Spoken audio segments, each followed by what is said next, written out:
ঔরঙ্গজেবের সমাধি বিতর্কে গত 17ই মার্চ নাগপুরে যে গোষ্ঠী সংঘর্ষ হয়েছিল সেই ঘটনার মূল অভিযুক্ত ফাহিম খানের বাড়িতে সোমবার সকাল থেকে চলল বুলডোজার নিয়ে ফাহিম খানের বাড়িতে পৌঁছায় নাগপুর পুরসভার দল।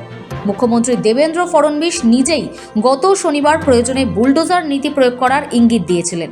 তার 48 ঘন্টার মধ্যে সোমবার সকালে ফাহিম খানের বাড়িতে পুলিশ পুরসভার কর্মীরা গিয়ে হাজির হন এবং ফাহিম খানের বাড়ির অবৈধ অংশ ভেঙে দিতে শুরু করে। নাগপুর পুরসভা গত 20 মার্চ ফাহিমের বাড়িতে গিয়ে অবৈধ নির্মাণ অংশ পরীক্ষা করে আসে এবং তা ভেঙে বা সরিয়ে ফেলার জন্য 24 ঘন্টার নোটিশ দিয়ে আসে।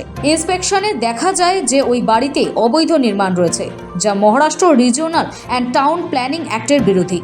সেই মতো সোমবার সকালে বুলডোজার নিয়ে নাগপুর পুরসভা হাজির হয় ফাহিমের সঞ্জয় বাগ কলোনির দুতলা বাড়ির সামনে।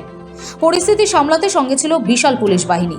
জানা গিয়েছে ফাহিম খান সহ মোট 6 জনের বিরুদ্ধে দেশদ্রোহিতার মামলা রুজু করেছিল পুলিশ। ফাহিম খান মাইনরিটি ডেমোক্রেটিক পার্টি নামে একটি দলের নগর প্রধান ছিলেন।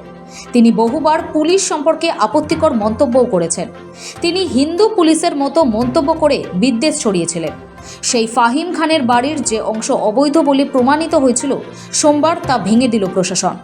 পুরসভার অভিযোগ, ফাহিম খানের পরিবার সরকারি জমি দখল করে রেখেছিল। শনিবার নাগপুর পুলিশ দুটি দোকান সিল করে দিয়ে আসে। অভিযোগ, ফাহিম খানের মাইনরিটি ডেমোক্রেটিক পার্টির হাঙ্গামাকারীদের সঙ্গে ওই দোকান মালিকদের যোগ ছিল। এক সপ্তাহ বাদে গত রবিবারই কারফিউ তুলে নেওয়া হয়েছে শহরের উত্তেজনাপ্রবণ এলাকাগুলি থেকে। এবার বুলডোজার নিয়ে ফাহিম খানের বাড়িতে চলল বুলডোজার। ব্যুরো রিপোর্ট, সময়, কলকাতা।